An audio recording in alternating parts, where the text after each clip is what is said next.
Tonight we are presenting on running and injury prevention. So this is not a workshop of how to teach you how to run properly and be an amazing sprinter or anything like that. It is not designed sort of like what running coaches would do, how to teach you how to run. This is simply about how we find injuries in people that are having problems, how we go through assessment, what we do for injury prevention, and what exercises that we do to try and help that person recover. So we'll split into 3 sections today. First one, Claire's going to present. She's going to go through some running postures and techniques of how breaking down the running cycle and going through some common injuries that happen through biomechanical faults. Then we've got Elise, who's going to show us how we do our running gait assessment. And good thing about this, we've got a patient that we videoed, and so we're going to show you live with video how we break down that person's running gait and show what's going wrong, so you can see what we do for an assessment. And then I will round it off and show you some tips for good running form, so the ideal sort of situation you want to be in when you are running to help with injury prevention, and then going through some strength and mobility exercises as well. So jam-packed session today, and hopefully we'll get it done in an hour. All right, so I'm going to hand you over to Claire, and she is going to go through the first section. First of all, I think it's really important to actually break down running biomechanics. So I'm going to talk a little bit about, a normal running pattern. But I think it's really a good kind of foundation for you guys just to understand a little bit about what happens when we're running, what's happening during the running cycle. So there's a lot of evidence that indicates that a lot of running related injuries actually have a really high recurrence rate. So understanding some biomechanics and potentially stuff that's going to be causing injuries is really important for obviously identifying what's actually going on and a proper fix to the solution. There's a lot of different risk factors as well that come into play when we think about running training programs. I think, really trying to think about previous injuries that you might have had, your training volume, some of your training goals, they're all also really relevant factors to be thinking of, regardless of your experience when you're running, regardless of, your training goals that's going on. So one of the most important risk factors for a running injury is actually a previous injury. So as we kind of break down the running cycle, you'll start to see a little bit more about why, again, kind of identifying what's going on is going to be really important. Little fun fact, 25 to 50% of runners annually will actually sustain an injury or have reported injuries in the past. It's really important to, obviously figure out what's going on there. Because that'll end up potentially, causing a cessation of training or a reduction of your training volume. Okay, so what happens when we run? Probably the first thing to point out are when differentiating between walking and running, we've got your 2 float phases here and here. So your float phases happen when your both feet are up off the ground. This is, your kind of main thing that's going to differentiate as we go from walking into a faster pace and coming into your running and your jogging. So the 3 main phases of running that we've got are your absorption or your loading phase. Then you move into your propulsion phase following that. Then subsequently you've got your initial swing and your terminal swing. So I'm just grouping swing as one big phase, but know that there's those 3 main phases that are happening with running. The other important thing that you can see in the diagram here is that obviously the running cycle is cyclical. So your previous phase of running is going to have an impact on what's happening in the next phase. So for example, if your loading phase, so initially when you're actually making contact with the ground, if that's inefficient or there's something going on there, that's going to affect how you then move into your toe off.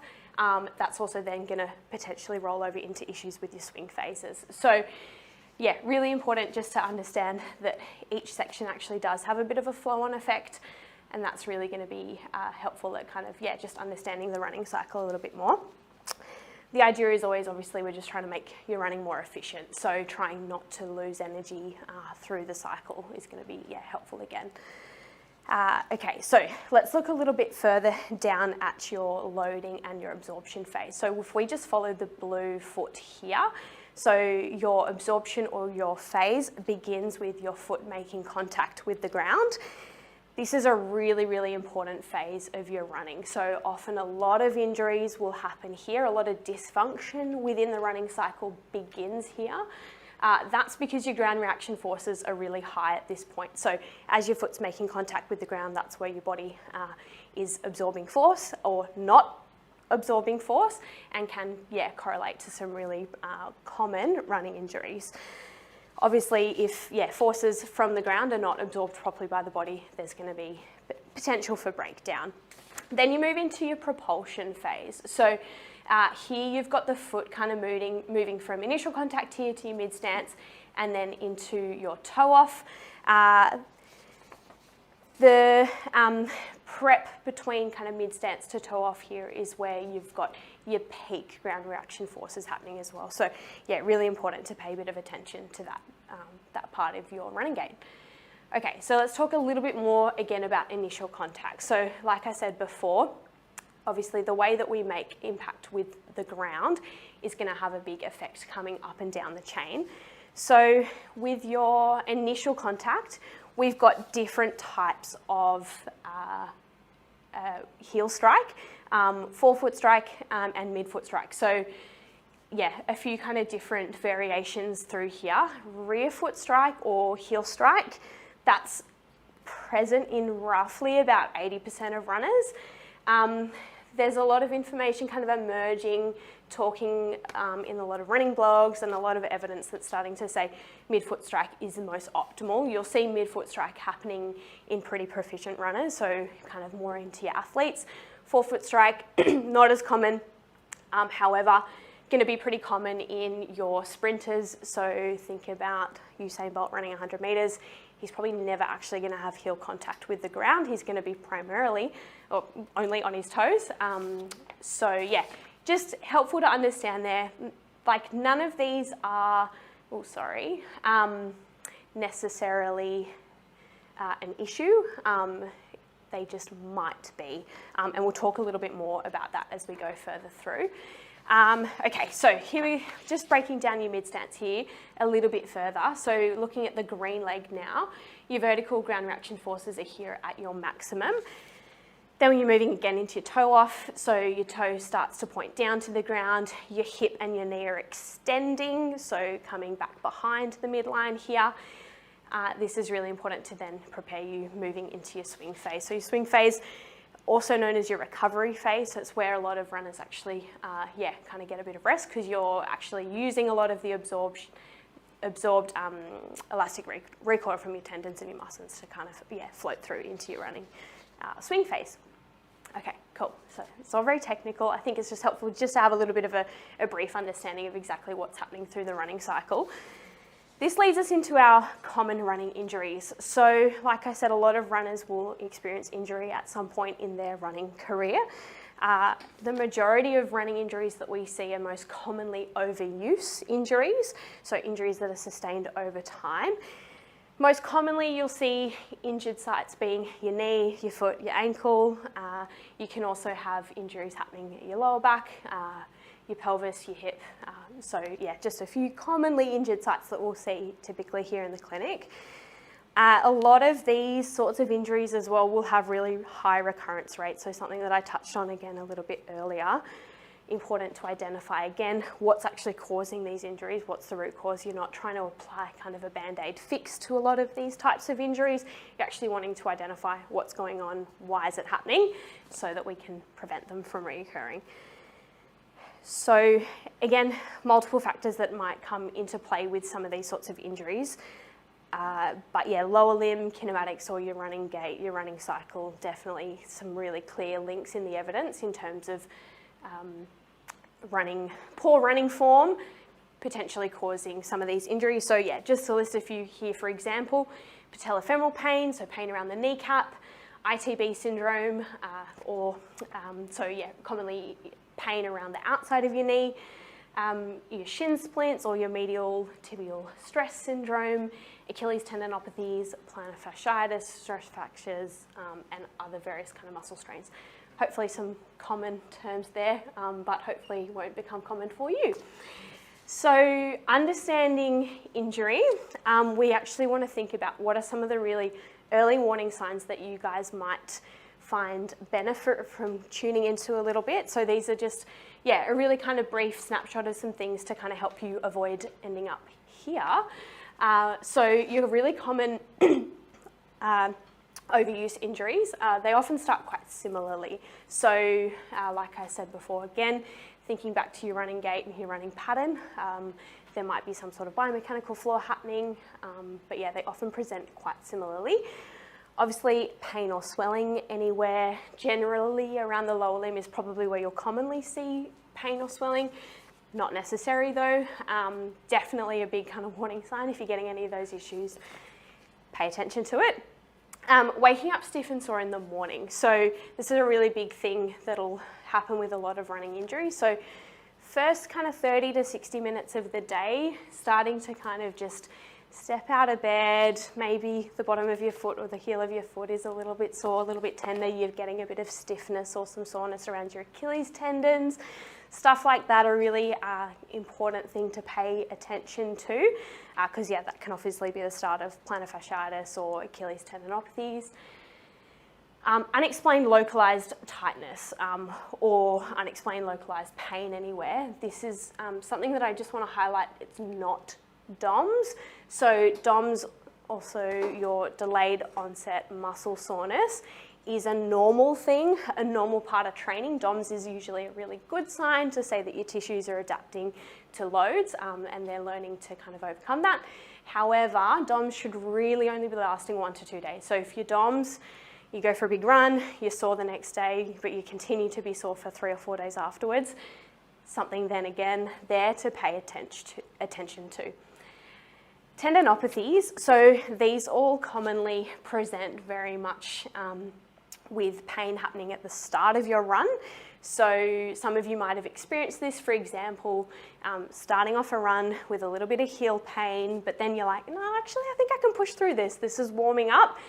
And then it goes away and you're like, great, don't need to worry about it. Let's just put that to the back of our mind and not think about it. And then it rears its head worse a little bit later on. So potentially later in the run or potentially worse the next day or later that day. That's really something to pay attention to. Mention here as well kind of the onset of pain during a longer run. So for example, if you're like, no, actually my running's really good. However, every time I get to that 5K mark, that's where I'm starting to notice a little bit of hip pain, a little bit of ankle pain, something to pay attention to there. That's a really common sign of an actual biomechanical fault happening. So something's going wrong in your running kinematics potentially. Obviously tenderness to touch anywhere, I mentioned before, that kind of, I don't know if any of you have had plantar fascia pain in the past, but stepping out of bed in the morning, putting your heel down on the floor first thing and going, ouch, that really hurts. Shin splints, kind of pain along the front of the shin, tenderness to touch there, pain at the Achilles, you just kind of spend some time kind of rubbing around your ankles and your feet, like, oh, actually that's a little bit sore, a really good warning sign that something's going on. And then, just highlighting again here, any worsening of these types of signs is probably a good indication that you're actually already injured. So trying to identify some of these early warning signs is really helpful at obviously combating injury and hopefully helping you guys prevent, that reduction or cessation of training that I was talking about before. Okay, so I'm going to go into some biomechanical faults now. These are something that I want to preface with the fact that all of these, combination of any of these may not necessarily mean that your running form is bad. It may not necessarily mean that your running form is going to lead to injury.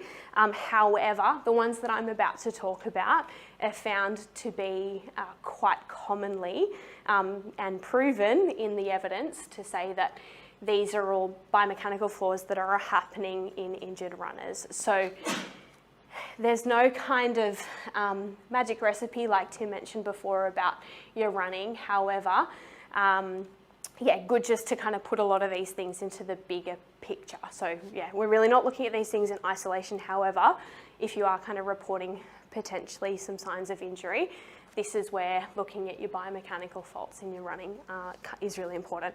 So the first one I'm going to talk about here is your contralateral hip drop. So you can see with the red markers some lines in this lady's pelvis. So we're looking at her from behind. You can see on the left, obviously the right hip is sitting up a lot higher than the left when she's making impact on the treadmill. So some things that this will cause are your increased tension happening through your IT band and pulling and tracking that patella laterally. So your kneecap actually starting to shift away from the patellofemoral joint, so away from the midline of your knee. The tightness through your ITB there can cause that patella to come across. Often that'll present itself like your ITB stress syndrome or your patellofemoral pains. A contralateral hip drop, so again looking at this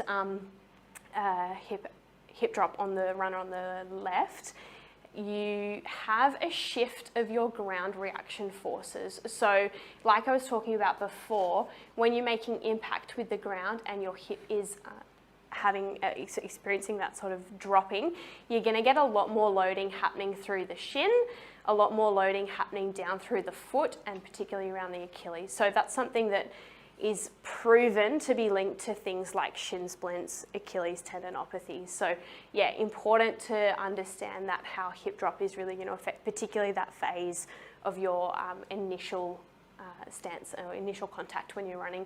Obviously, contralateral hip drop as well is just going to affect your ability for your trunk to be continuing in an upright position. So what are some things that are going to cause hip drop? Usually it's your reduced strength at the hip, so particularly glute max, glute med. These are the most common culprits of these sorts of signs.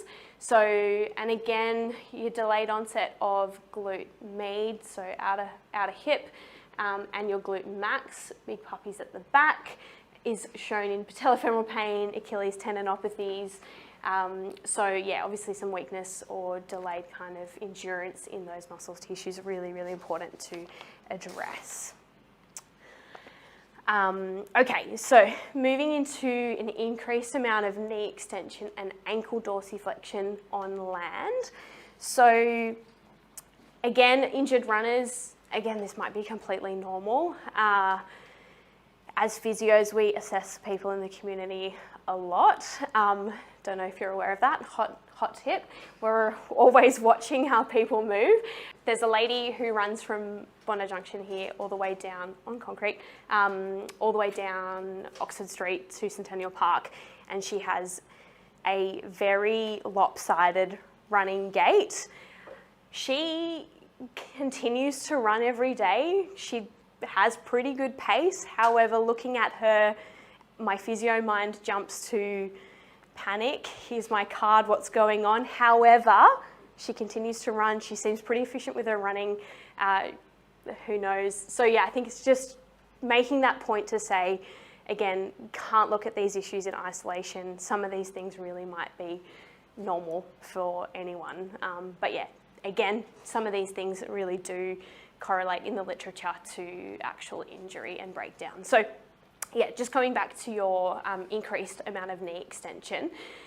So this can commonly look like overstriding. So you'll see the foot making impact with the ground further forwards than the pelvis. This can create a lot of issues at the knee.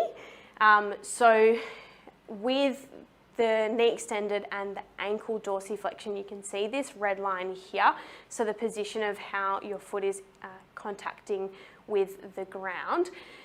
That can provide a braking force to your running. So your running efficiency is often going to slow down. You're losing, again, we're talking about running, we're trying to keep your efficiency high. So having that kind of overstride, having an increased amount of knee extension, so your knee being straighter upon impact, and that increase of dorsiflexion, so your foot angle being a lot higher, has some impact in terms of how you're going to be able to absorb your ground reaction forces. These sorts of things are shown to be common in medial tibial stress syndrome, shin splints.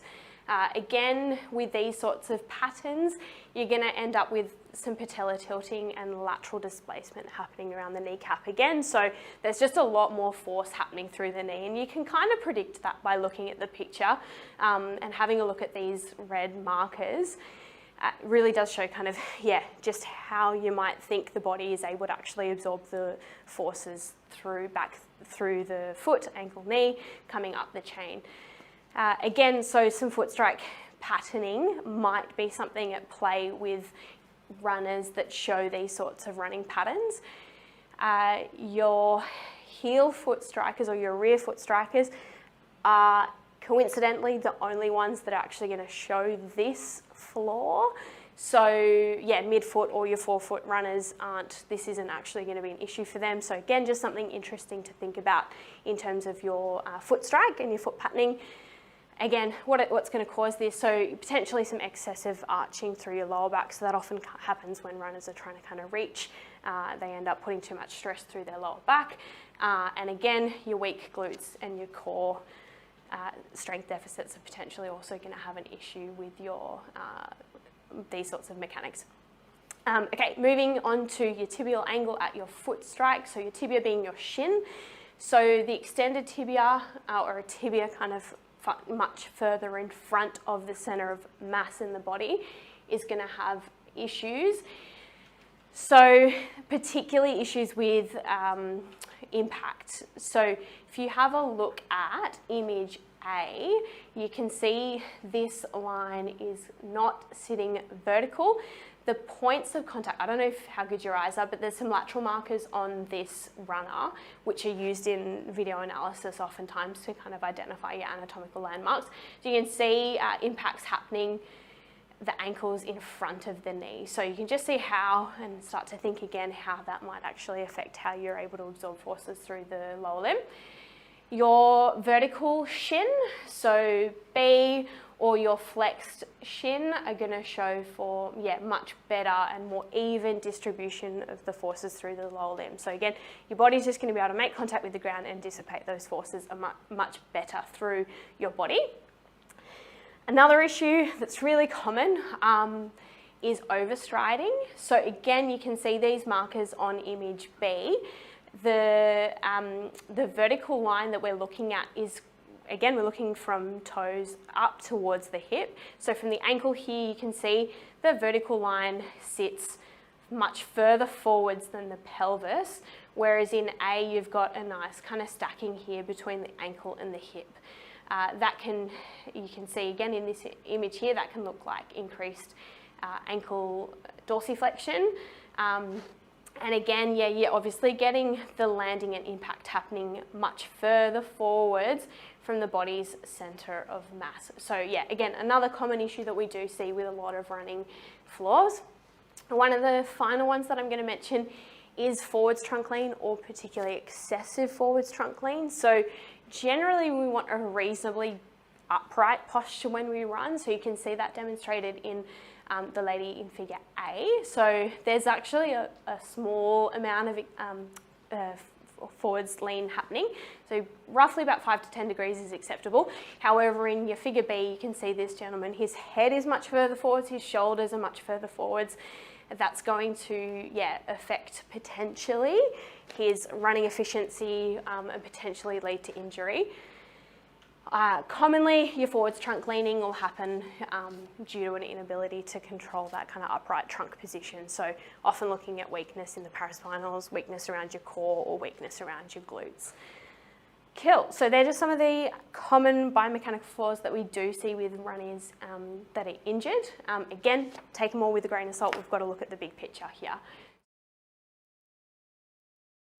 Now is kind of time to go through how we'd actually do an analysis and what we're looking for in terms of the bigger picture, and then trying to piece those little pieces of the puzzle together, because as Claire kind of said, normally with injuries they don't sort of occur in isolation. You're not just going to have one problem with your knee that gives you pain.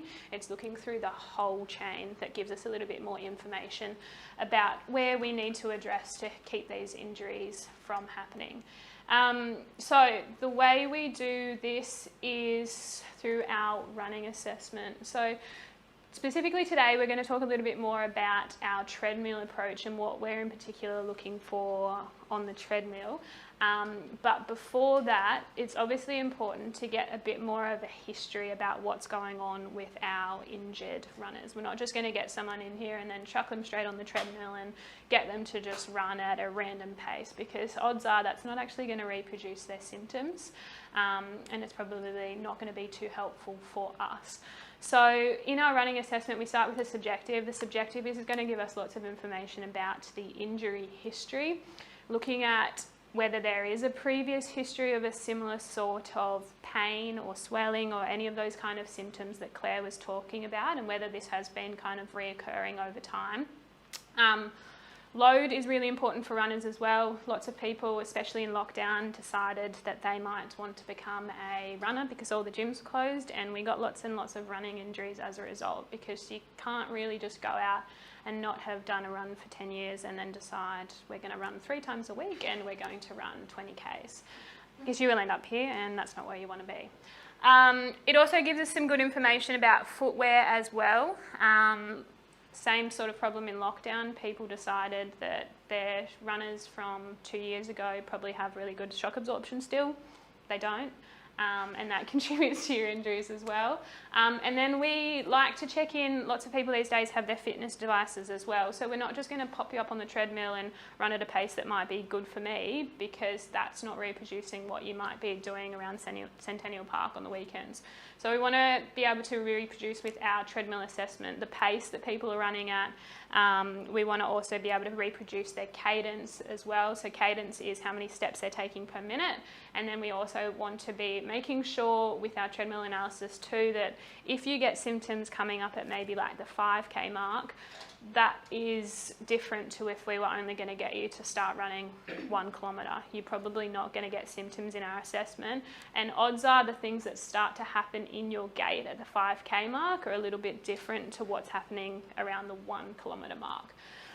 So that's why the subjective is quite important. And then we go into our video analysis. So with our video analysis on the treadmill, we definitely need at least 2 views. Often we'll do 3. 2 being definitely one from the side view to give us a side profile, and then the second one being either from the front or the back. And usually we'll probably do both just to confirm kind of what we're seeing through the back view. And then once we kind of have a better idea of what's going on through the video assessment, we can slow it down frame by frame. What we're looking at then is whether we can confirm or disprove some of our hypotheses about why these things are happening. So Claire was kind of touching on things like when you're getting a bit of pelvic drop and that type of thing. That stuff can be caused by glutes, but it could also be caused by other issues through the chain. So we want to make sure that we're not just trying to pigeonhole someone and you've definitely got really weak glutes so they're causing this.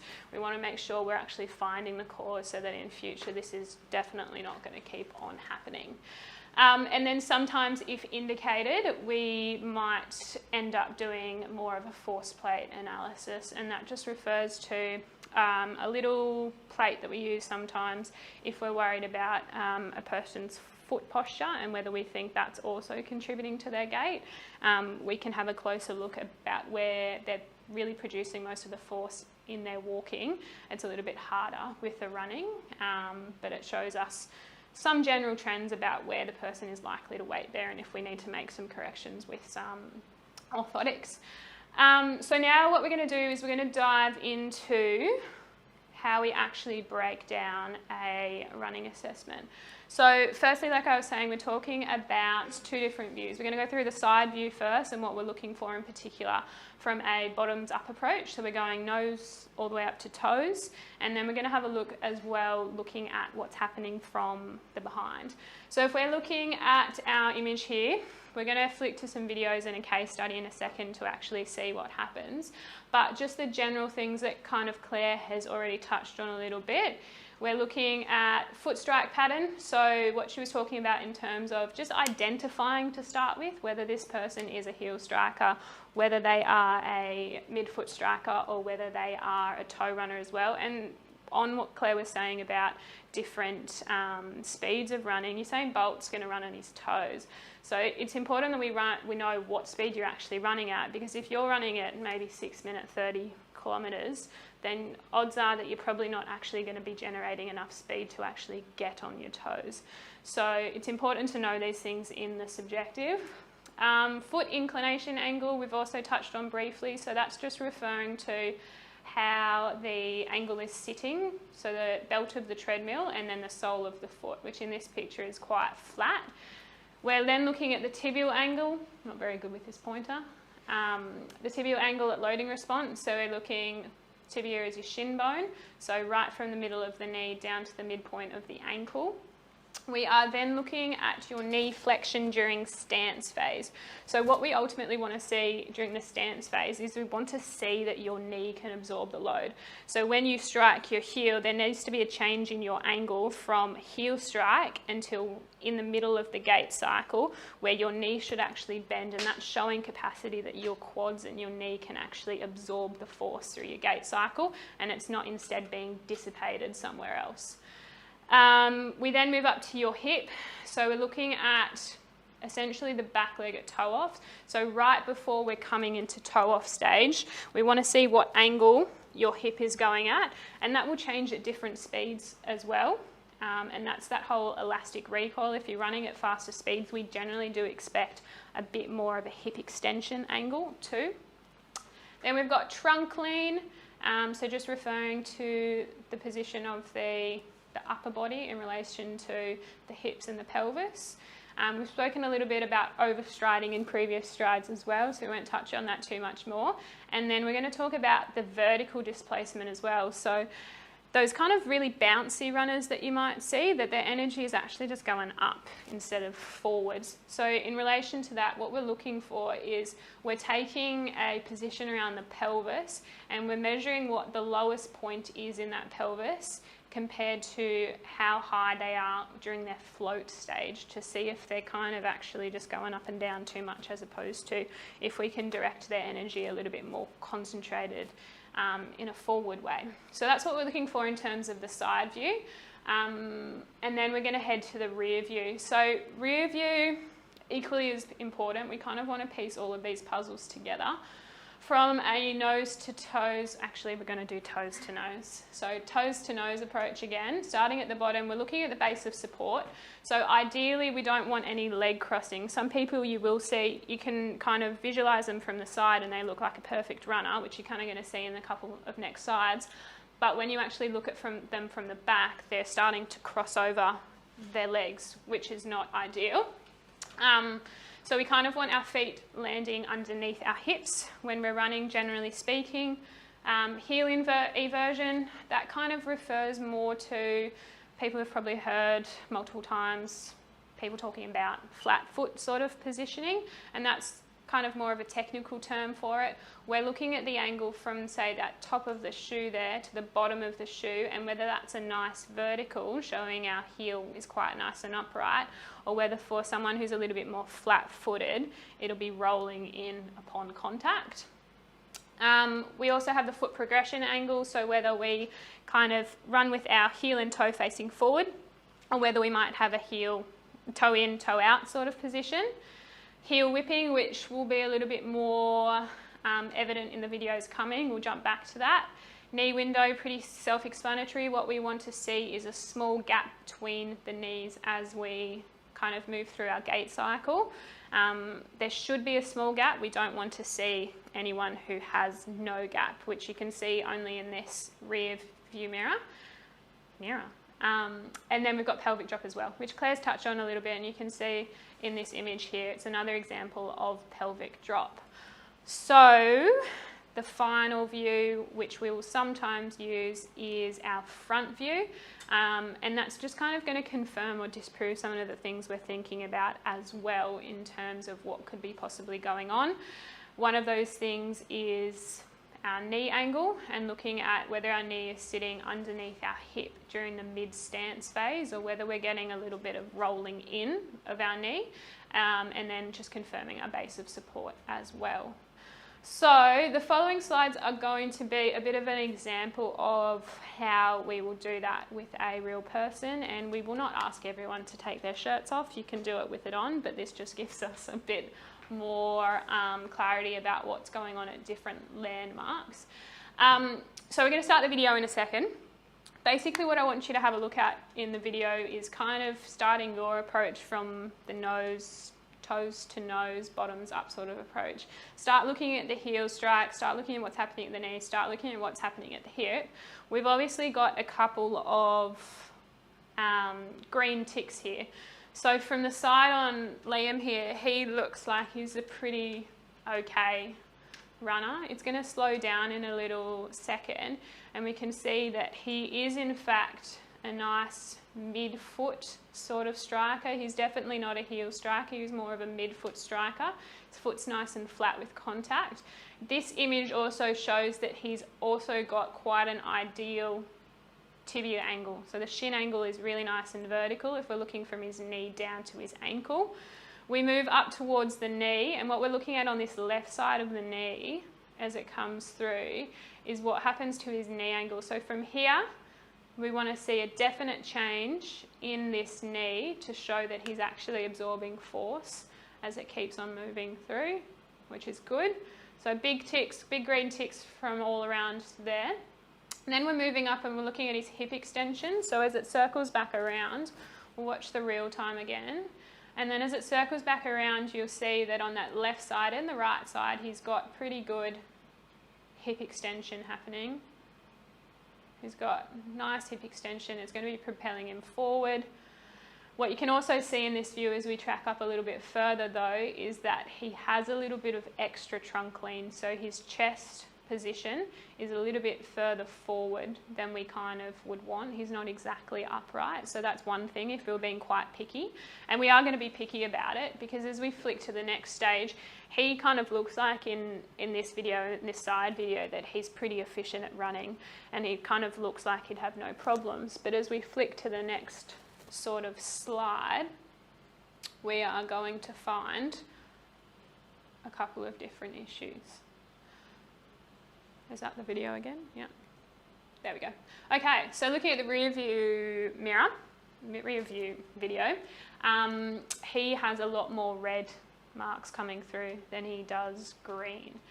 So for Liam is an example of someone who decided during lockdown to start running a few Ks a week against the advice of his physiotherapist.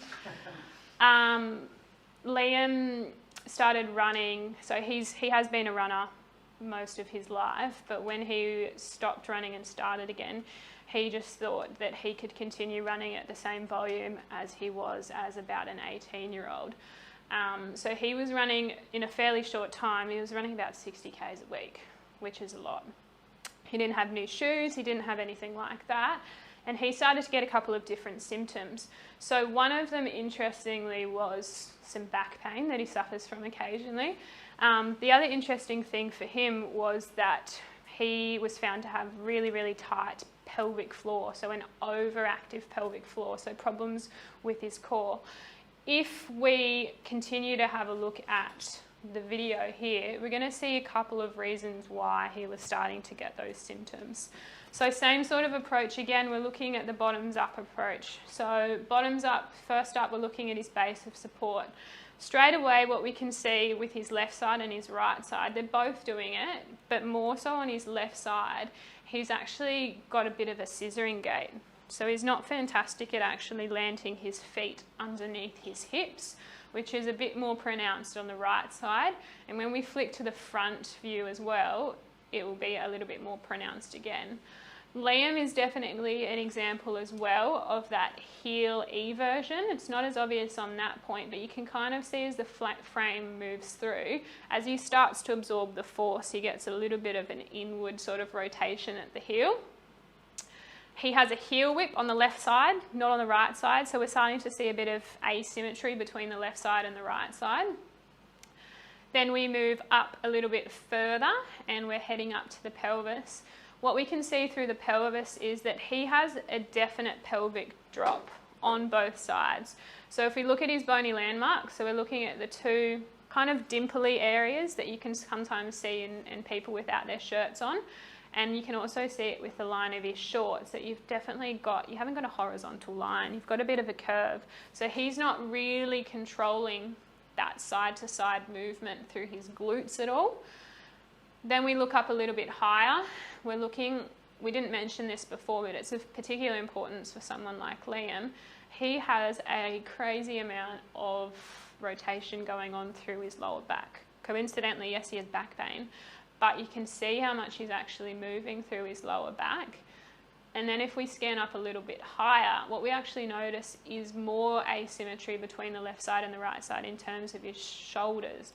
So this is kind of important that we actually took his shirt off to see what's happening up a little bit higher, because it helps us to realise what the probable cause is. And it turns out Liam's, you can see how kind of jacked up his trap is up through the neck on the left side. His left shoulder is barely moving, barely going through that arm swing, whereas his right side is. He's not getting enough drive through his arms, he's not getting the symmetry through his arms, and so what he's doing down through here is he's compensating a whole heap through his lower back to try and generate a little bit more force, and in turn that's affecting his hips, and then it's affecting his foot landing as well. So with Liam, if we kept his shirt on, we might have just gone, oh yeah, he's got some pelvic drop and he's scissoring his gait, and let's have a look at his glutes.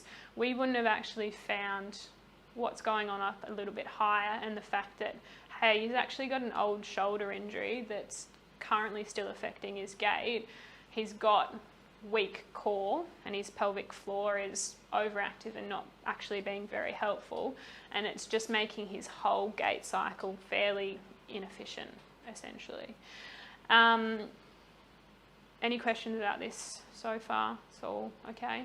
So if we then flick a little bit further across, we are just basically confirming in this image as to whether the cause of his kind of scissoring gait is coming because his knees are collapsing inwards, or if it is because his hip movement isn't fantastic. And what you can see through this image is that his knees aren't rotating inwards quite obviously. It's actually just coming from the fact that his hips are causing that crossover through the midline, and it just confirms his problems with his base of support.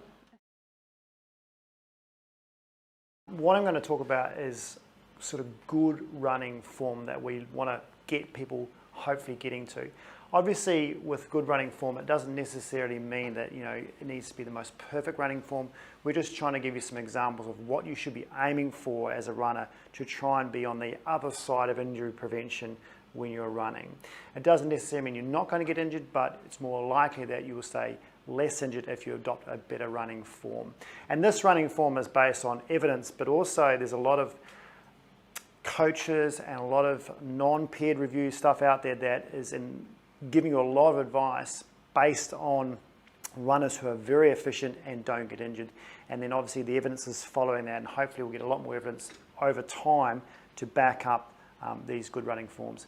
I'll also go through some strength and mobility exercises that are great for runners to do. Not necessarily you must do all of these. They're the ones that we give runners. There'll be other ones that are very, very specific if they've got actual injuries. So the ones you see today are not necessarily ones for specific injuries.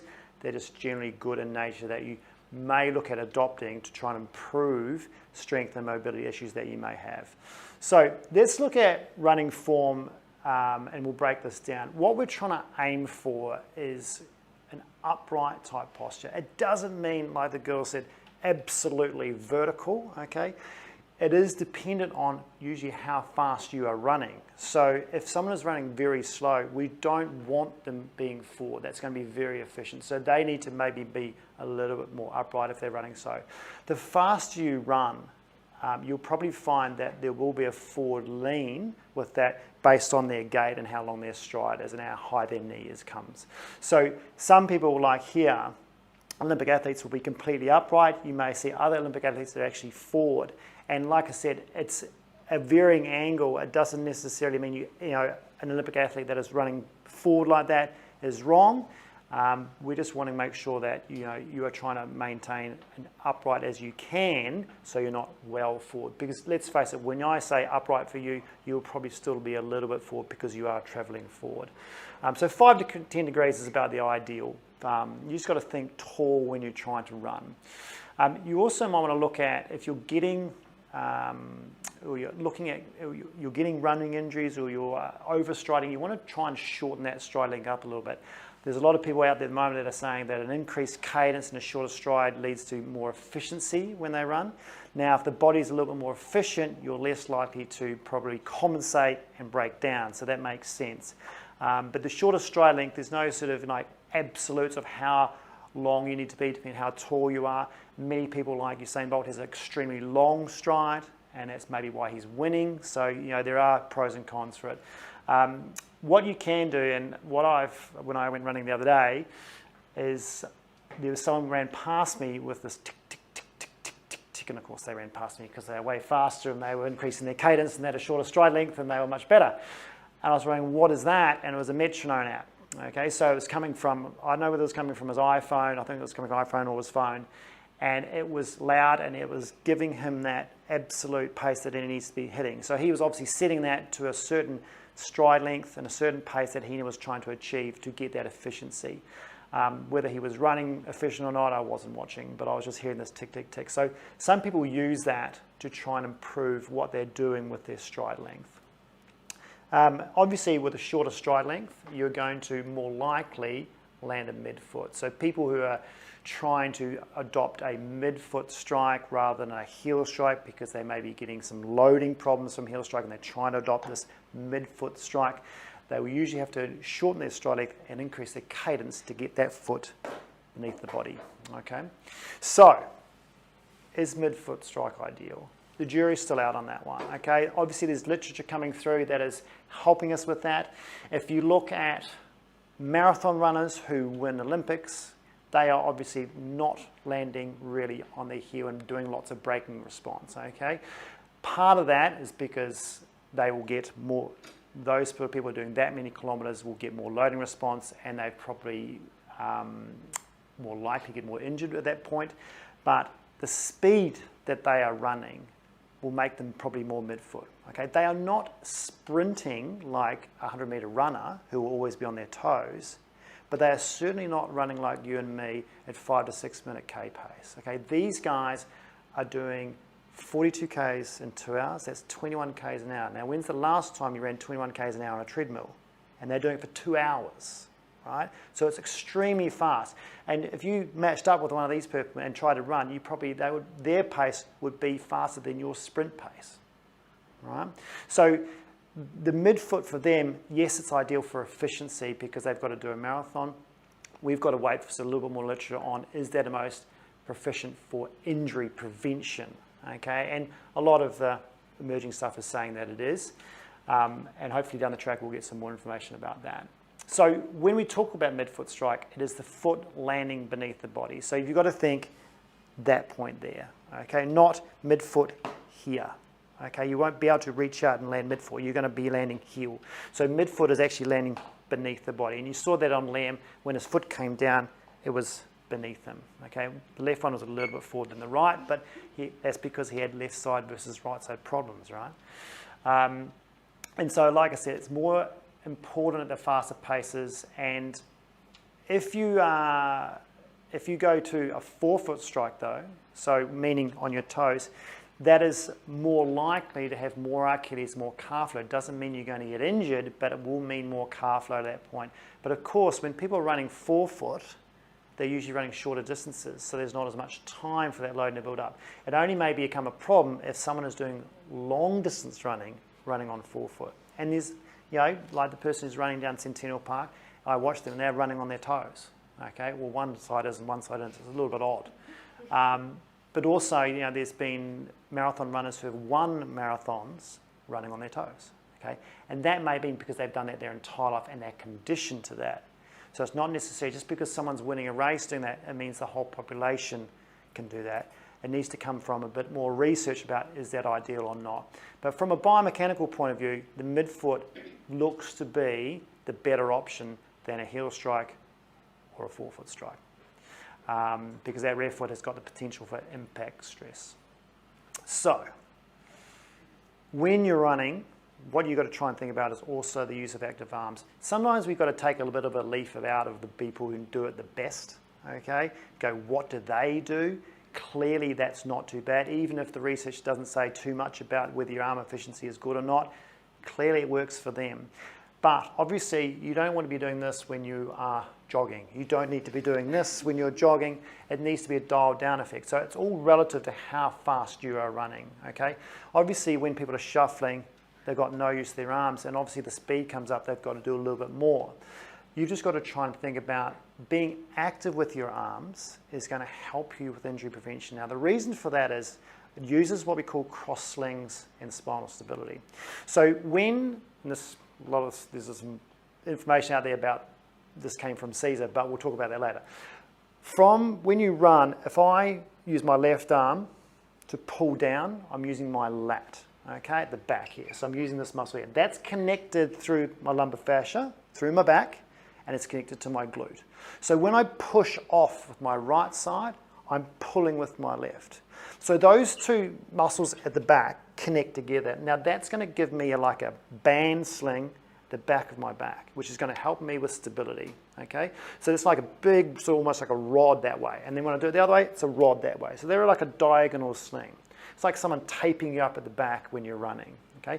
Now the more efficient you are with that, okay? So if I'm pushing off my glute's working, okay, and it's strong, and I'm pulling through, I'm going to be more stable in my back. Now if we look at Liam in that video with Elise, he wasn't very efficient with his left arm, wasn't moving very well, right?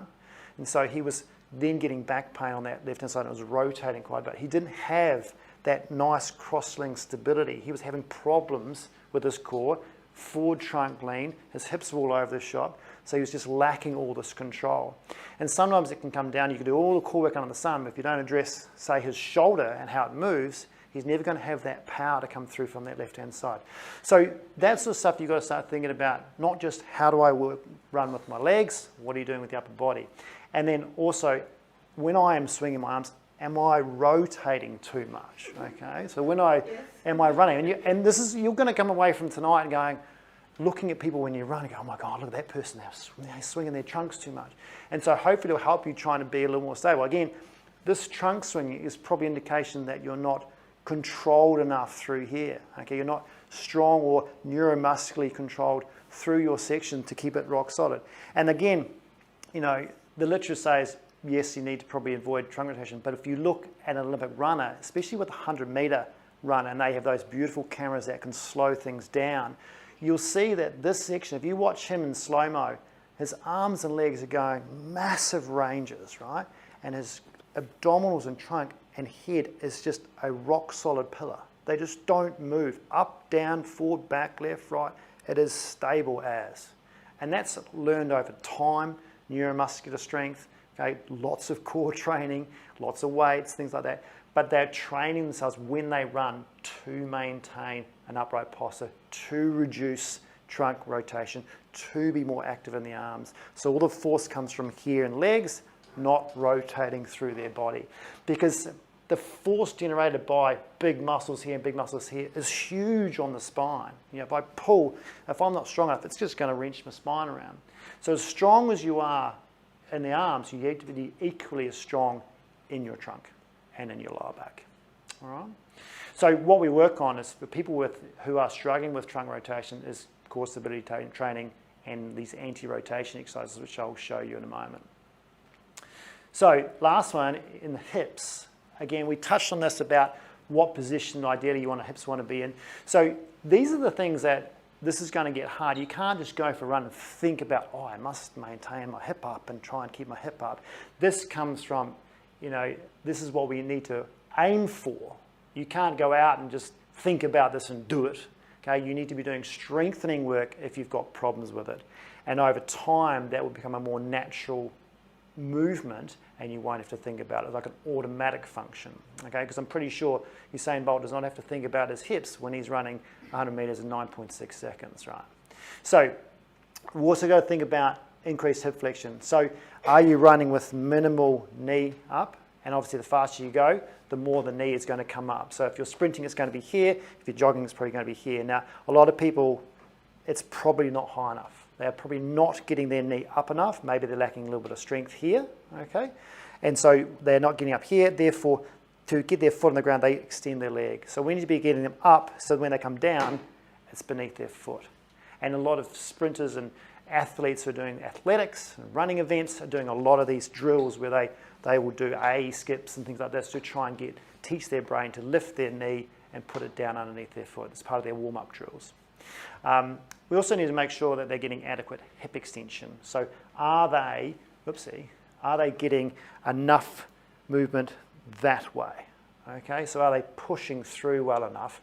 And is it simply because they're too tight here, they're too weak here, or is it because they're too weak in the glute or the hamstring? Okay, and these are the sort of things we're going to need to test in the clinic to see which part of that component is causing you a lack of hip extension, give you exercises to work on that. And obviously we want that small gap between knees. You can't think about that again. You can't sort of think about how do I run with my knees apart. It is probably a biomechanical strength issue that we need to start focusing on. So, when we come to exercises, I've broken this down into sort of mobility exercises and strengthening exercises or stability exercises. And you'll notice a little theme going through this a moment, which I'll touch on in a moment, of what seems to be more and what seems to be less. What we want to make sure of is you're working on calf and ankle mobility. Remember, this is the sort of stuff, you're landing on that heel. We want to make sure you've got enough enough ankle range in here. And some people that have, say, had previous ankle sprains or ankle problems or even surgery, things like that, have lost some of that dorsiflexion. And when they come back to running, they need to start working on it. So the two things that ideally, if you want to do the most important two things, is stretching out your long calf, your gastroc, and working on dorsiflexion of your ankle. So that one can be easily done off a step. If you're out, you're going for a run, it could be off a gutter, it could be off a step at home, that sort of thing. You want to be looking at stretches that are up to 1 minute, maybe even 2 minutes, to try and generate some sort of creep through the tissues over time, and getting that off a step to get the length through there. Okay, it's very important that you have enough adequate muscle length in that muscle tissue. More importantly here, though, is probably the range in your ankle. So this one is a really nice drill if you're just warming up, to try and work on trying to get as far forward as you can in the ankle and pushing it forward like that. And all these drills have got to be done, easily. Like, can you do it at home? Can you do it out in the park before you go for the run? So it's achievable. You don't have to go to the gym every time you want to go for a run. So all these things we're trying to get people doing at home or in the park or wherever they're going running beforehand, at least, maybe even the day before, so when they go into that run they're a bit looser and they can work on left versus right. Then obviously hip and thigh mobility.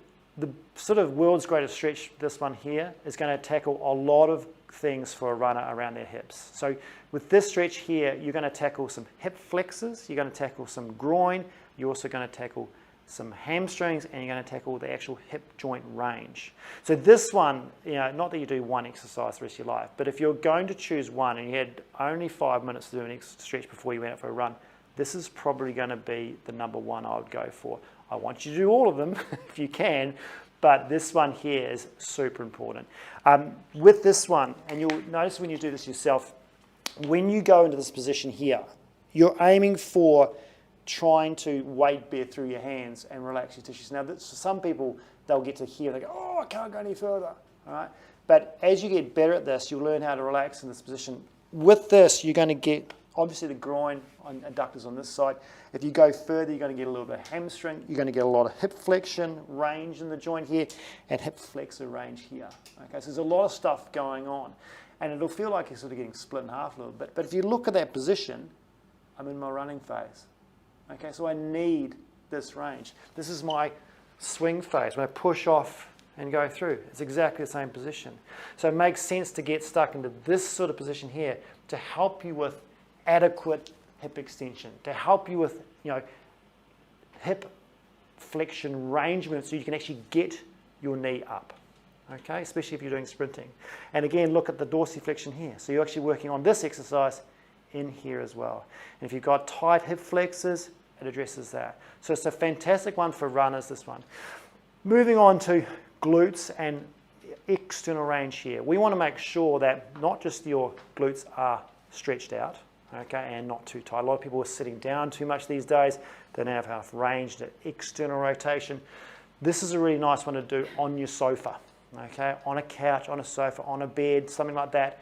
Not the full pigeon where, you know, many people cannot get into this sort of position and go, hey, this is great, you know, into this thing. That's too hard for them. So if you're starting off up a bit higher, it's going to be a lot more achievable for you. And doing it this way, rather than doing glutes like this and doing this sort of thing and just stretching your glute, this way you're actually getting external hip joint range. So that movement there, which you need to generate torque in this muscle here. If you don't have enough range that way, you'll find it hard to get enough glute power and strength when you're doing your strengthening exercises for your glutes to help your hip control, okay? And then the last one is obviously quads. Now this one here, you're also going to get a little bit of hip flexor as well. The quads one, it's a great one to do. Put maybe a pillow under your knee with this one to help settle it down. If you're in grass, it's a lot easier. This one can be done anywhere. You can put your foot up on a bench, you can put it on the edge of the sofa. It's a great one to do while you're watching TV. And this will work on your quadriceps mobility here. A lot of runners get tight in their quads, and especially if they're doing a lot of hills, they're going to get very stiff in there. This is a great way to loosen up. It also helps tackle some of the patellofemoral things that are going on in the knee. If they're getting tightness around the knee, maybe due to their biomechanics, because let's face it, some of these people that are, you know, getting problems from maybe like Liam, who's scissoring over, has to work on his hip strength, but he might also be tight in there because he's doing that. So to help him with the symptoms, he might be doing some stretching here, which is technically a bit of a band-aid, but it does help him get a bit looser, a bit less painful, so he can carry on and keep doing the strengthening work. But a lot of these things are, these mobility exercises are designed to help you increase your range, to help you be more efficient, all right, and then do your strengthening work, not just for pain relief. So don't sort of think, oh, I'll just do some stretches and then I'll be a bit looser and less painful and then that will fix me. Most likely you're getting tight because of some strength issues, the biomechanical issues, okay? So you're doing the exercises here and the stretching range to try and sort of get you to the point where you're doing some strengthening work, give you some pain relief, fix a few of the biomechanical tightness areas, to move on to the next section. Now, last two are lumbar and thoracic. So two other essentials, and you notice there's not a massive focus on lumbar spine and thoracic spine mobility. It's more about the strength, and you'll come to see in the second section. But if people are lacking lumbar spine extension, we get them doing some McKenzie work here to try and improve their flexibility here, especially if people are sitting down all day. They've got a history of back problems like maybe disc pressure issues or disc bulges, and they're usually just sitting down all day and then go straight out the door for a run. This is the sort of thing we want to make sure they are doing before they load their back up. Other people may have problems where they stand all day or they're very tight in their muscles in their lower back. And some people who have a weak core and they run maybe with a forward trunk lean and a little bit of an anterior pelvic tilt and a little bit of laxity here because they don't have enough strength here, will find that their lower back is doing all the work. It gets very tight when they're running. And that's one of you people that maybe if you stand all day or if you go shopping for a bit, or you're going around looking at museums and your back is wrecking, it's an indication that you're A, too tight, and B, too weak. This is a really good mobility stretch to do to try and improve that. It's a little bit technical, so we always have videos on our social media on this exercise to try and work on that. But again, it's a little like you need to be doing this to get looser, to work on then your core, okay, or your strengthening work to try and fix the problem in the first place. And thoracic mobility, that's a beautiful one for rotation, okay, to try and get thoracic, a little bit of rotation in the lumbar spine, but mostly thoracic spine. And then this one here, which is opening up through your chest. So we're looking at trying to get tissues in the front. If you're one of those sedentary people who's in this position all day, slumped over a computer, we want to have you open up, because if you're like this all day, you're probably going to be running like this. Okay, we want to be having that upright posture and get your arms swinging properly. So you need a little bit of mobility through the front. This will be the one you go for. So you'll notice between sort of here and here, we don't even go too many stretches, right? When it comes to strengthening, we need you doing a whole lot more.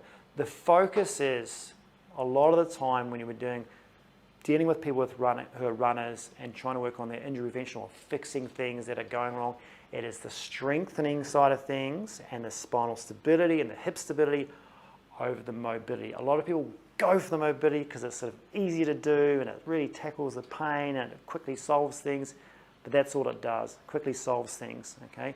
We use that to get to this stuff, okay, because this is more the permanent fix. This is going to fix the strength issues that are going on and why they're getting the injuries in the first place. So, not that you do one exercise. If some people say, oh, you've got 9 there, can I just have 1? You could, but it depends on the person, okay? The number one spinal stability one we give is obviously a bird dog, okay? You might not have seen this one. Some people have done this before. This is going to work on your cross slings, okay? So when you're a runner, it's going to work on your stability at the back, all right?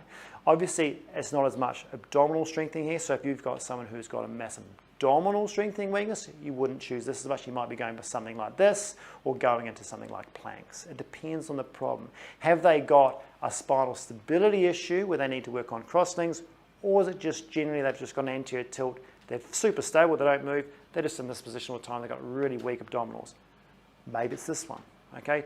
These are the sort of things that we as practitioners will identify, okay, which exercise you need to do for what problem you've got. Because you could do all of these, okay, but your problem might only be with 1 or 2 of them, all right? In saying that, all these are great. So if you want to do all of them, be my guest because they'll make you a more efficient runner. The dead bug is like the bird dog, just flip the other way. Again, with these ones, like with little tips on things like bird dog, you want to be sort of either guided by this or watching some of the videos to make sure you're doing it correctly, because it is not a thing where you just do this sort of movement like this and try and balance, okay? It is a movement where you're trying to not move. Some of these we talk about anti-rotation or anti-movement.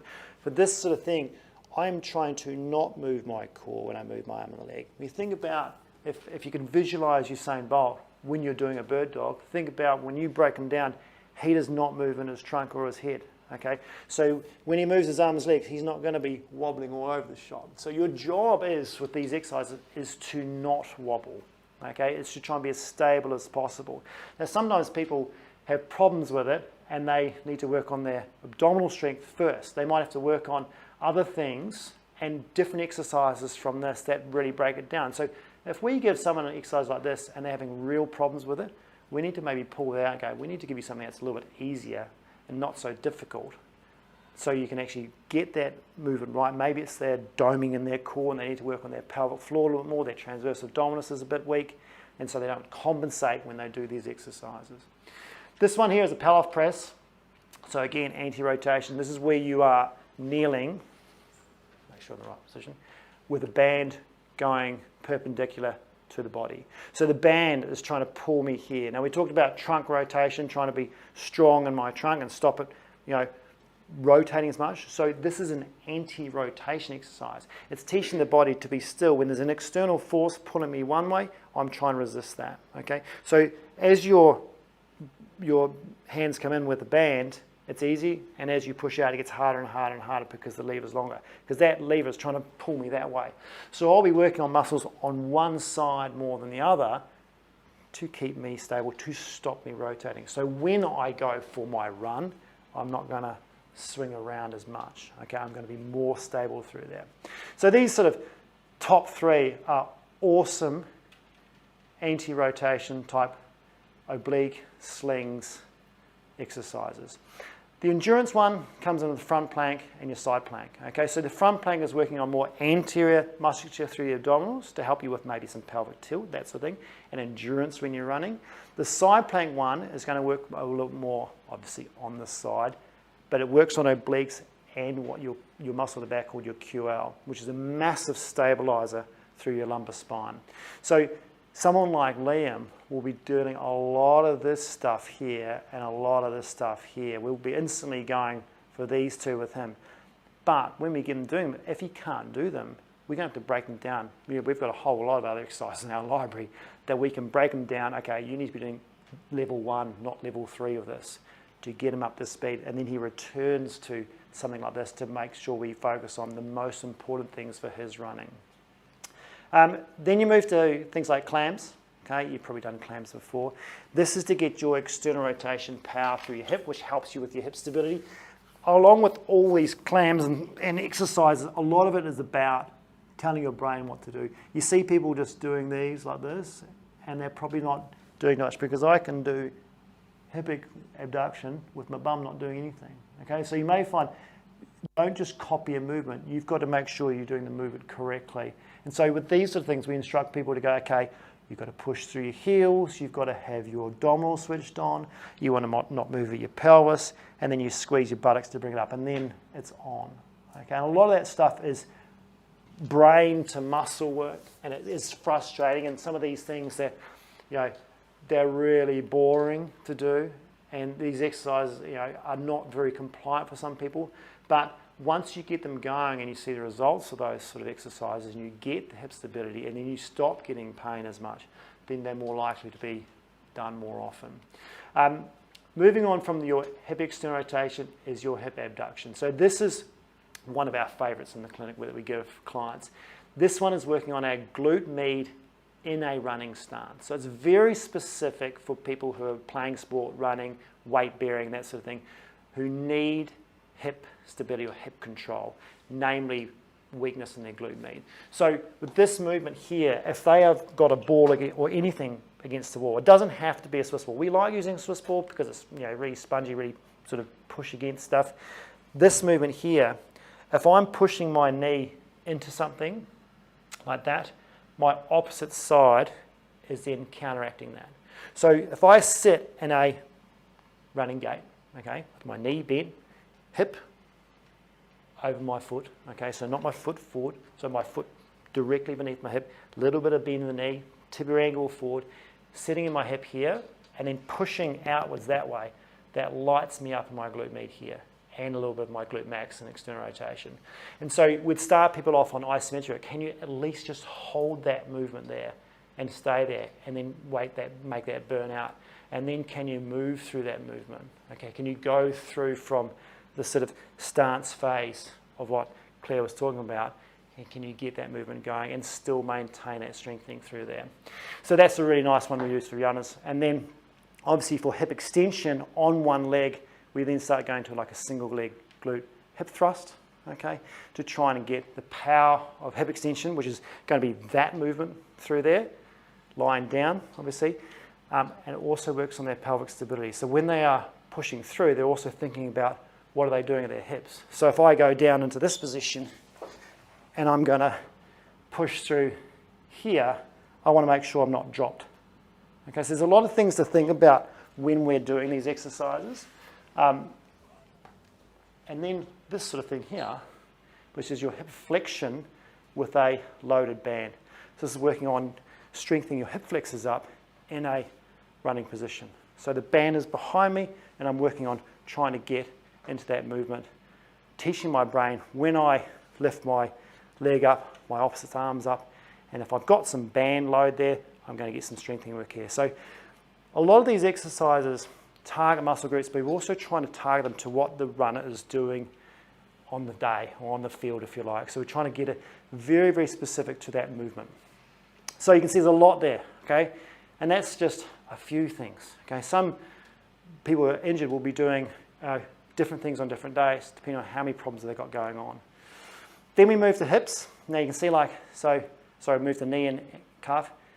What's more important, back and hips, or knee and calf, knee and ankle, right? We can see that already. There's more importance placed on spinal and core and hips than there is on knee and ankle.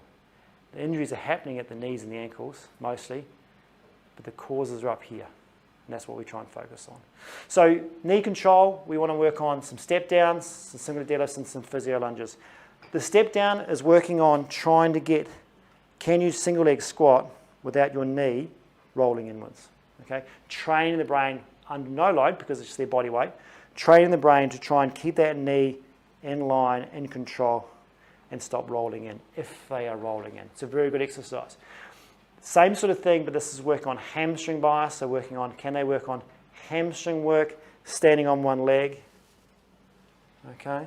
And then can they go into more of a running type lunge pattern and work on making sure their glute is doing the work, loading down through their foot and pushing back, which helps teach them to load that mid-foot load response, okay, pushing through, driving through the heel, making muscles work that they need when they're running. And then last one's is calf and foot strength. Now, when they're doing calf raises, a lot of people are just doing calf raises off the floor or just standing vertical.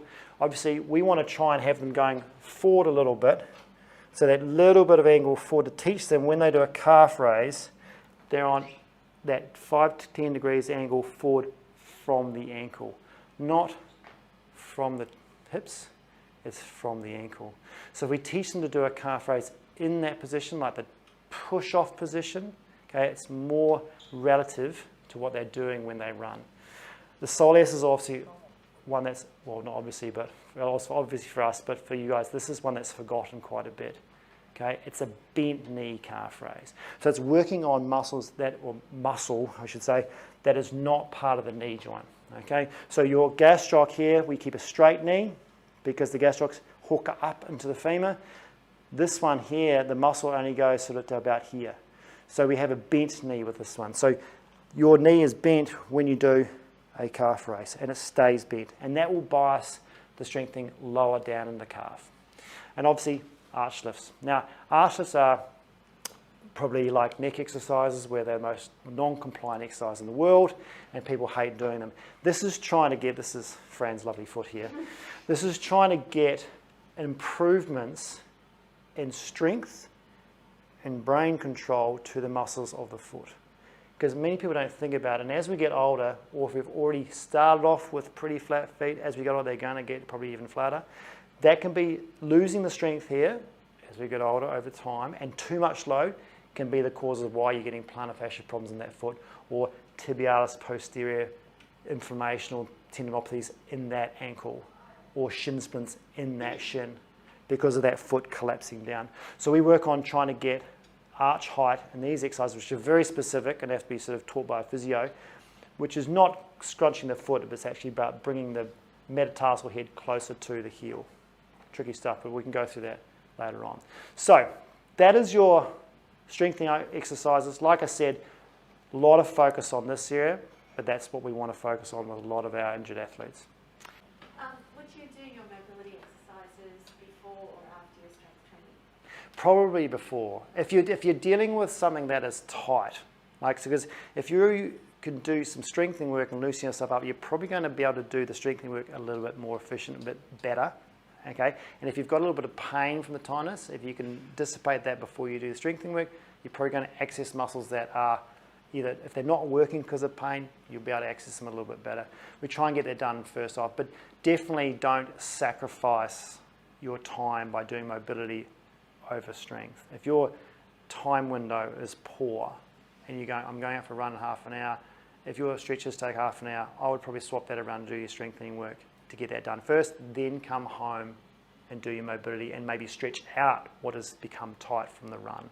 Okay, but ideally, in an ideal world, we have heaps of time and we all have this wonderful 2 hours before we could run, and we do all our exercise and work, and then we go off this beautiful run and don't get injured. But I would definitely try and do them beforehand. If you're running out of time, it's a strengthening. Yeah. Thanks very much. No worries.